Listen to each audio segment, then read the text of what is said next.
If you're like me, you just finished chapter 12 of The Mandalorian and was like, this episode was full of new clues as to what Moff Gideon is up to, including one major reveal that hints at him becoming the supreme leader of the First Order. There's even an extra clue how Boba Fett fits into all this, so you'll want to stick around till the end of the video. But before we get into it, make sure to like and subscribe, as I'll be coming out with new Star Wars videos every week. Chapter 12 sees Mando back on Navarro, the planet where he was originally tasked with retrieving the child way back in Season 1. In fact, that's the episode where we're first introduced to Dr. Pershing, who seems to be Moff Gideon's chief scientist and who we get an extremely revelatory hologram message from during the lab scene in Chapter 12. Mando, Greef Karga, and Cara Dune, who now appears to be Marshal around these parts, decide to check on an abandoned Imperial base, once occupied by Moff Gideon's men. What they find is something that could change this show completely and tie it into the main series. Working their way deeper into the base, they stumble upon a lab. Before Mando and the team can take care of these two technicians, they say two important lines of dialogue: purge the drives and destroy it. Whatever they've been up to here is highly secretive and probably not ethical considering the floating bodies in these giant vats. But what are these experiments anyway? When the group discovers a hologram message from Dr. Pershing addressed to Moff Gideon, we learn that he's been conducting experiments that have gone terribly wrong. Injecting the blood of the child into subjects results in the bodies of the recipients to reject it, possibly deforming them like what we see in these vats here. Dr. Pershing calls these catastrophic failures. According to him, the bodies accept the blood for about a fortnight or 14 days before things go wrong, but more experiments will be needed, and for more experiments he'll need more blood, specifically blood with a high M count, referring to midichlorians. You may remember Qui-Gon Jinn lecturing young Anakin about these in episode 1. They're basically microscopic cells found in all living organisms, which allows one to harness the Force. The higher one's midichlorian count, the more one is Force sensitive. The child is this high M count individual Pershing is talking about. In Chapter 3, Pershing was able to extract a small sample of his blood before the Mandalorian interrupted his experiment and took back the child. This is why Dr. Pershing and Moff Gideon are so adamant about getting the child back. As Pershing says, he doubts they'll ever find someone with as high a midichlorian count as he, and that's likely why they want the child alive, so they can keep extracting blood until the experiment is perfected. In Chapter 10, we see a group of mercenaries ambush Mando and try to take the child.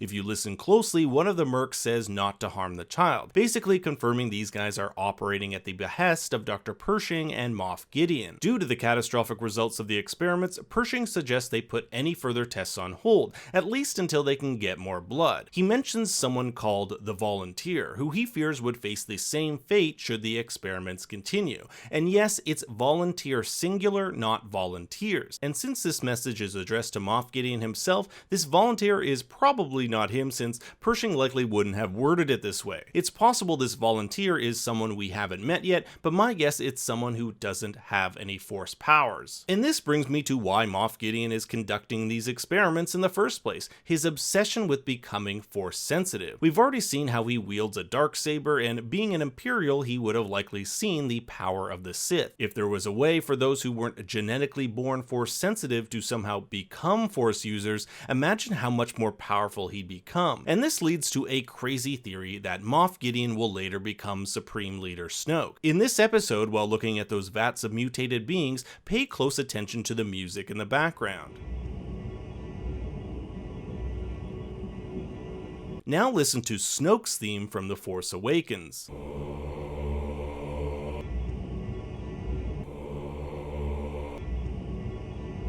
They actually used his theme here. Not to mention, vats appear here as well as on the planet Exegol, where we see discarded Snoke clones. We know that Snoke becomes Supreme Leader of the First Order, so this would fall in line with how Moff Gideon is one of the top-ranking officials in what is currently left of the Empire. I could see a world in which Moff Gideon undergoes one of these experiments, gets deformed in the process, but ultimately gains Force powers, then going on to be used by Palpatine, who we see has created more clones of him. And there absolutely is a tie-in to of clones here, considering both Dr. Pershing and the 2 lab technicians have the Kaminoan emblem on their uniforms. The Kaminoans you might remember from Attack of the Clones, who run the facility where all those Jango Fett clones are made. This might also tie into the big reveal at the end of Chapter 9. Remember that Boba Fett was a clone made by the Kaminoans, and I can't help that this is all just one big coincidence. If Boba Fett found out the Kaminoans were providing clones to be tested on in brutal experiments, he'd probably join up with Mando in bringing them down.